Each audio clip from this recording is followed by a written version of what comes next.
Hello and welcome to my channel Happy Hours. In the last video, I discussed about the judicial activism and the PILs. Today, I'm going to discuss about the center-state relationships. Now, what are we waiting for? Let's jump into the first topic, which is the center-state relations.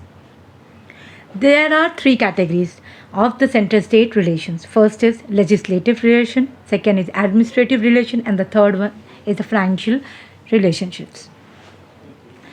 Now let us discuss all the relations one by one. The very first is legislative relations. With respect to three lists under the Schedule 7, the central state legislative relation is based on the three lists mentioned under the Schedule number 7. An analysis of three lists mentioned under the Schedule 7 as shows that more number of subjects and more important subjects are in the union list. In case of concurrent list, both the union and the state make a law on the same subject. It is the union law that prevails. The third one is residuary power lies within the union. The union has exclusive legislative jurisdiction over the subjects mentioned in the union list and the state list.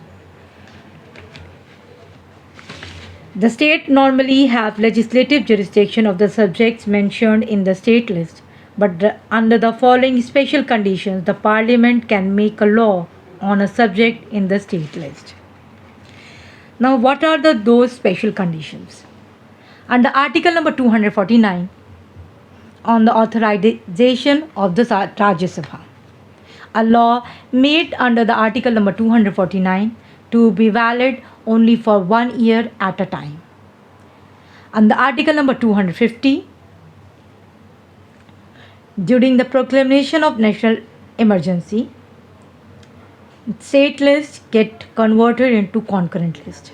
Under the Article number 252, on the request of two or more state legislature. If two or more state legislatures or pass resolution requesting the parliament to make a law in a state subject, a parliament can make a law on that subject. Such a law shall be valid or binding on the states who have requested for it, but the other states may also implement it. Such a law can be repealed only by the parliament. Under the Article number 253, to implement an international treaty or an agreement. Under the Article number 356, during the proclamation of the state emergency or President's rule in the state. Now let us discuss about the doctrine of pith and substance. The Supreme Court in the F.N. Balsara vs. State of Bombay case gave the doctrine of pith and substance. Sometimes a legislature, while making a law, may not have encroached on the jurisdiction of other legislature, but outwardly it may seem to be an encroachment. Because of it, the words that may have been used in the law or the act. The validity of such law has to judged by looking into the subject matter of the law, that is, the pith and the substances of the law. If the pith and substance of the law shows that it is an encroachment on the jurisdiction of other legislature, the law will be declared as invalid or void. While making a law, the words is not taken under consideration, but the subject matter should be taken under consideration.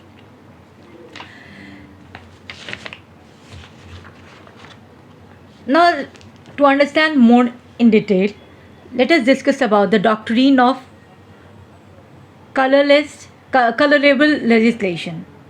It is based on the maxim saying, you cannot do indirectly that you cannot do directly. Sometimes a legislature, while making a law, can encroach upon jurisdiction of the other legislature, but outwardly it may not seem to be an encroachment.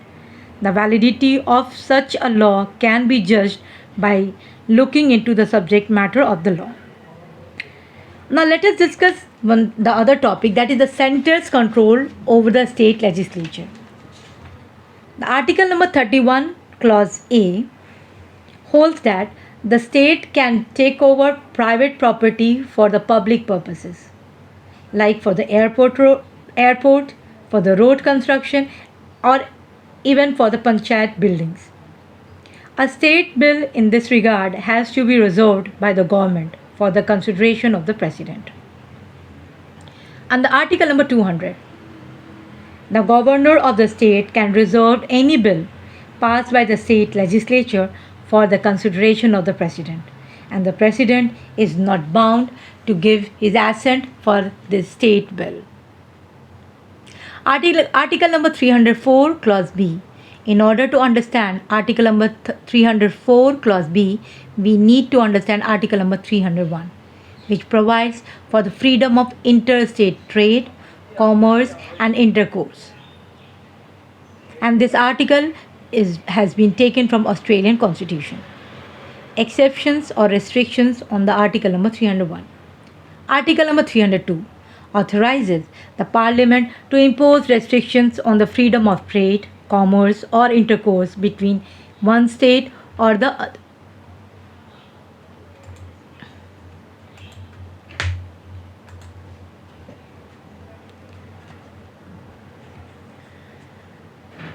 Or within any part of the territory of India in the public interest. Now let us discuss the article number 304 clause B. It holds that the legislature of the state may impose reasonable restrictions on the freedom of trade, commerce or intercourse with or within the state in the public interest. A bill or amendment for imposing reasonable restriction on freedom of trade, commerce or intercourse can be introduced or moved the legislature of a state without the previous sanction of the president. Now let us discuss the administrative relations. And this can be understood by different articles. The first one is article number 256. Article 256 holds that the executive power of every state to be so exercised as to ensure compliance with the laws made by the Parliament. Under article number 257 clause 1, it holds that the executive power of every state to be so exercised as not to impede or prejudice exercise of the executive power of the Union. Next is administrative directives. Under the article number 256, the Union executive can give such direction to a state as may appear that the government of India to be necessary to ensure compliance with the parliamentary law. Under article number 257 clause 2, the Union executive can give direction to a state as to construction and maintenance of the means of the communication of national and defense or military importance. Article number 257 clause 3, the Union executive can give direction to a state as to the measure to be taken for the protection of the railways within the state. And the last is article number 365 holds that if a state government fails to abide by the administrative directives given by the Union, it is to be considered as the breakdown of the constitutional machinery in the state. Then the next one is article number 262. The article number 262 clause 1 authorizes the Parliament to make laws for the adjudication of any dispute or complaint with respect to the use, distribution or control of the waters of any interstate river or river valley.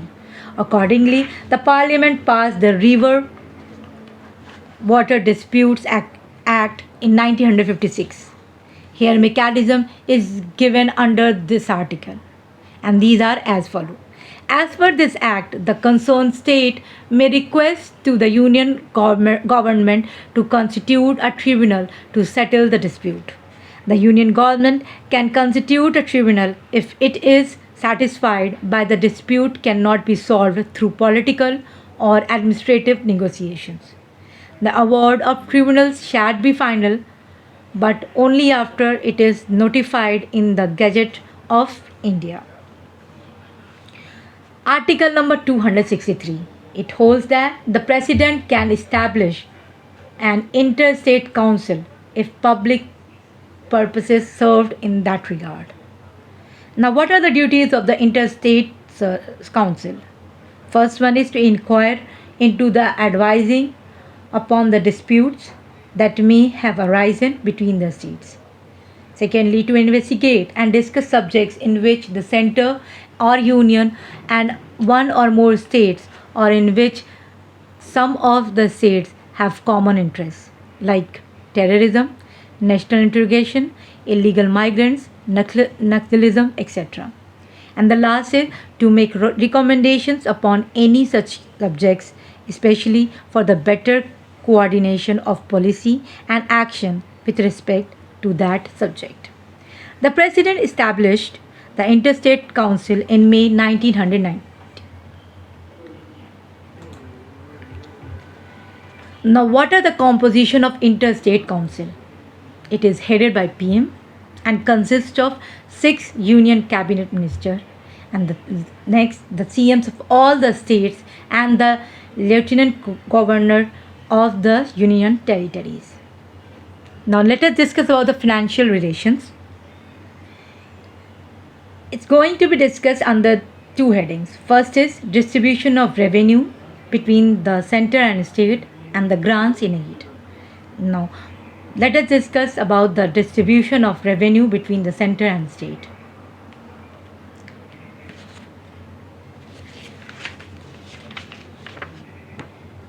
India, as there is a question for us, and that is, are the states in India as glorified municipalities? We can understand this by this, that some critics have termed the states in India as glorified municipalities. Such expression being used on the basis of financial relation between the center and the state. Just as the municipal body has very few tax subjects at its disposal, and it is dependent on the state for resources to grants in aid. This aspect applies for the states also.